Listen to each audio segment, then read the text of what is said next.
Urusan tahlil dalam bahasa fikih adalah ihda'us thawab, menghadiahkan pahala. Dalam bahasa syariat adalah ihda'us thawab, menghadiahkan pahala. Membaca Al-Quran, ada zikir, kemudian kita hadiahkan pahalanya untuk orang meninggal dunia. Ini perbedaan ulama dalam hal ini. Kebanyakan mengatakan nyampe. Dinukil dari Imam Syafi'i tidak nyampe. Tapi dijelaskan oleh muridnya, tidak nyampe kalau tidak dialamatkan. Kesimpulannya akan menjadi sepakat bahwasanya menghadiahkan pahala adalah bukan sesuatu yang batil. Hanya permasalahan nyampe atau tidak nyampe. Bukan bid'ah atau tidak bid'ah. Jadi tahlilan itu yang menghadiahkan pahala. Perbedaan antara ulama bukan bid'ah dan bukan bid'ah, akan tapi nyampe atau tidak nyampe. Tapi dilapangkan menjadi bid'ah dan tidak bid'ah. Ini adalah permasalahan yang bahaya sekali ini. Bukan bid'ah dikatakan bid'ah. Baik. Kemudian, adapun caranya bebas. Orang bisa membuat cara masing-masing. Selama ini kebaca qul huwallahu falaq, qul binnas, kemudian surat Fatihah, alif lam mim, ayat kursi, amanar rasul. Ya hadiahkan untuk meninggal dunia sah. Kalau Anda pengen satu Quran hatam boleh. Intinya amal baik lalu kita hadiahkan pada orang meninggal dunia. Selesai. Hadrinya pun bebas.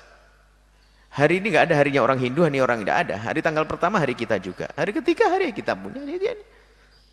Kemudian kok ada kesamaan dengan orang Hindu? Tidak semua kesamaan itu meniru kok. Semua kesamaan bukan berarti meniru. Kita dalam hitungan hari-hari kita ada maknanya kok. 3 hari kita perlu witir 1, 3, 7 itu ada makna. Kalau masalah hari ada, tidak semerta-merta kita niru orang Hindu. Bisa saja itu masalah adat kebiasaan.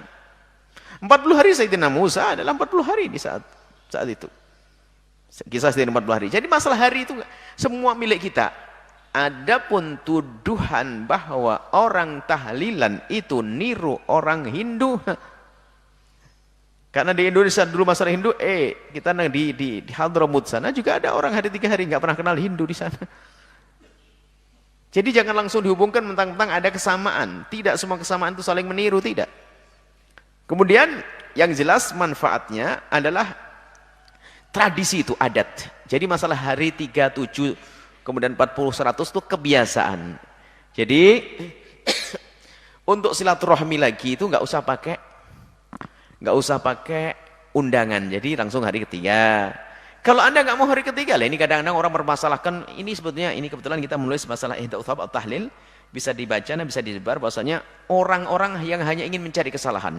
Setelah didatangkan hujah menghadiahkan pahala itu benar lalu bukan itu permasalahannya. Permasalahannya apa? Permasalahannya kok kenapa kok hitungan 1, 3, 7? Oh, permasalahan itu baik.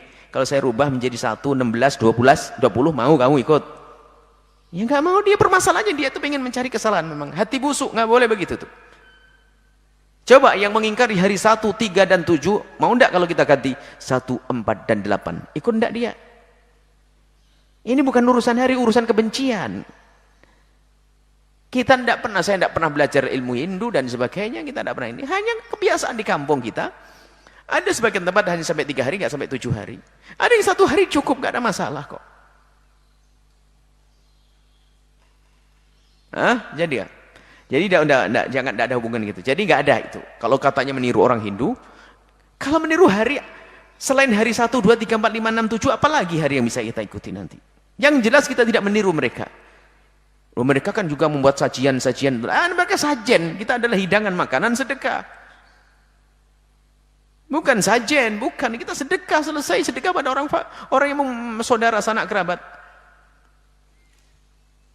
Wah, ini masalahnya memberi makan ke orang lain. Kan itu kan Nabi menyuruh ngasih makan, bukan kita makan di sana. Itu kisah Sayyidina Ja'far mah nggak mampu, dan itu adalah bukan larangan, itu perintah bagi tetangga untuk membuat masakan bagi yang keluarga meninggal dunia. Bukan larangan membuat makan. Dia di mana jadi rubah larangan? Coba perhatikan. Isna'u li ali Ja'far at-ta'am, buatlah makanan untuk keluarga Ja'far. Sayyidina Ja'far fakir keluarganya. Dibuatkan makanan, dikirim ke rumahnya biar senang di hari itu karena berduka. Ini perintah tetangga untuk memperhatikan, bukan larangan orang yang punya rumah buat makanan. Kenapa jadi berubah semuanya? Kalau ada orang tidak tahlilan, insya Allah diampuni oleh Allah, selesai. Tapi kenapa menjadikan tahlilan bid'ah, mencaci dan sebagainya? Ada apa itu semuanya? Dihubung-hubungkan dengan orang Yahudi semua, ya orang Hindu, Buddha. Aduh, masya Allah. Kok gampang banget kita menyamakan orang dengan orang-orang Hindu? Kita bahas dengan rinci, coba yang pengen tahu detailnya bahas itu. Kita bahas tentang apa itu masalah ida ustawab, berkumpul membuat makanan, masalah 3 hari, kemudian ada beberapa hal itu ada. Kita terangkan. Semoga Allah melembutkan hati kita agar kita tidak mudah mencaci siapapun, merendahkan siapapun, dan semoga Allah menunjukkan kepada kita kebenaran sebagai kebenaran untuk kita ikuti dan kebatilan sebagai kebatilan untuk kita tinggalkan. Wallah.